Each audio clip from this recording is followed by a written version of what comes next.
one big thing I learned from your book is that during lockdown in Melbourne, you decided to become a foster parent, to foster kids. That is a huge decision. Yeah.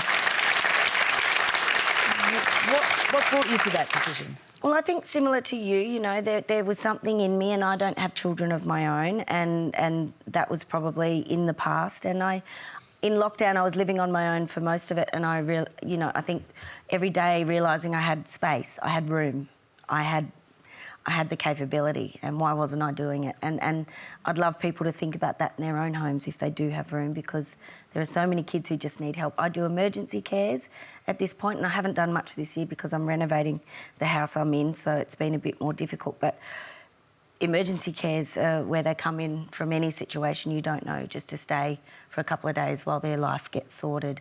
And I think when you see the kids and you know that part of it's really important. They need you there for that moment, and if anyone can do it and has the capability to do it, I would urge them to.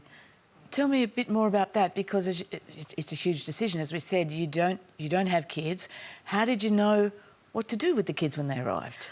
Well, I've got nieces and nephews, and I've always been like the good auntie, I think. So I just figured they've possibly come from a traumatic situation. I don't ask them what's been happening because they might not want to tell. It's not my business either, but I just make sure we have lots of fun, we eat good food, we watch stuff on Netflix they're probably not allowed to watch, and just have some laughs and try and I just try and hope, I hope they feel secure and safe for those couple of days. Myf, I started off saying that, Australia loves you. We love watching you on Spicks and Specks. I have to say, you have the best gigs. I know. You really have the best gigs, don't you? You're the voice of Aunt Trixie in Bluey. You got Spicks. You do Eurovision. Didn't know that. Year on year.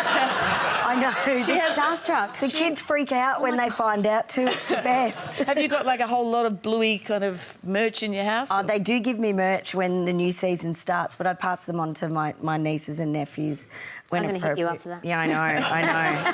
But it's the best gig. I just turn up. I'm Aunt Trixie. I turn up for parties and drinks to take Mum away when she's had enough of the kids, which is me anyway, with all my girlfriends. And I have a problem with eating too much, so I think I'm typecast, but that's fine. The best gigs for the best gigs. Myf Warhurst, thank you very much. Please thank Myf Warhurst.